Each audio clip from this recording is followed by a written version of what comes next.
இன்னும் கிடந்து உறங்கியா? இன்னும் ஸ்கூல் திறக்குது. இந்த பையன் என்னாச்சு சின்னானே? இது 8:30 இன்னும் கிடந்து உறங்கிய. இல்லை இவனை அடிச்சு எழுப்போம். இல்லை மோனை எழும்போலே, நேரம் ஆயிடுச்சுல. இந்த பையன் இப்படி சொன்னா கேட்க மாட்டான். ஒரு அடி கொடுத்தாதான் திரும்புவான். இன்னும் எனக்கு பள்ளி உண்டு இல்ல, மணி 8:30 அப்புறம் எழும்பாத கிடைக்கு. இன்னும் லீவுனால நினைச்ச. ஓ ஆமாம், எனக்கு பள்ளி உண்டு. நான் டக்குன்னு போய் ரெடி ஆவேன். ஐயோ, காலையிலே எழும்பி ஒரு அடி வாங்கியாச்சு. இனி என்னெல்லாம் நடக்க போகுதோ. இந்த லீவ் எப்படி இவ்வளோ சீக்கிரம் முடியுது? சரி, நான் இனி போய் குளிச்சு எடுத்துட்டு வரேன். எப்பா குளிச்சு எடுத்துட்டு வந்தாச்சு. இனி தின்னுட்டு போவோம்.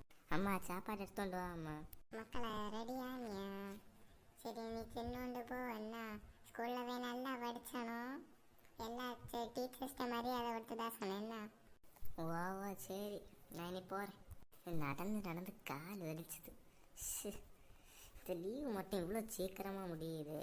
இன்னும் இந்த வார்த்தை செலுக மூஞ்சியை பார்த்து அடி வேண்டி. சரி, இன்னும் கிளாஸுக்கு போவோம். மக்கா, நீ இத்தனை நாள் எங்களை போனேன்? உன்னை பார்த்து எத்தனை நாள் ஆகுது? ஏன் நான் செத்தேன்னு நினச்சியோ?